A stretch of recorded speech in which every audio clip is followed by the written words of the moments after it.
جو لوگ یتیموں کا مال ناجائز طور پر کھاتے ہیں وہ اپنے پیٹ میں آگ بھرتے ہیں اور ضرور دوزخ میں ڈالے جائیں گے۔ اللہ تمہاری اولاد کے بارے میں تم کو ارشاد فرماتا ہے کہ ایک لڑکے کا حصہ 2 لڑکیوں کے حصے کے برابر ہے، اور اگر اولاد میت صرف لڑکیاں ہی ہوں یعنی 2 یا 2 سے زیادہ تو کل ترکے میں ان کا 2/3 ہے، اور اگر صرف ایک لڑکی ہو تو اس کا نصف ہے،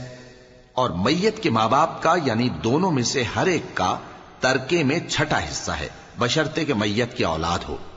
اور اگر اولاد نہ ہو اور صرف ماں باپ ہی اس کے وارث ہوں تو 1/3 ماں کا حصہ ہے، اور اگر میت کے بھائی بھی ہوں تو ماں کا 6واں حصہ ہوگا۔ اور یہ تقسیم ترکہ میت کی وصیت کی تعمیل کے بعد جو اس نے کی ہو یا قرض کے ادا ہونے کے بعد جو اس کے ذمے ہو عمل میں آئے گی۔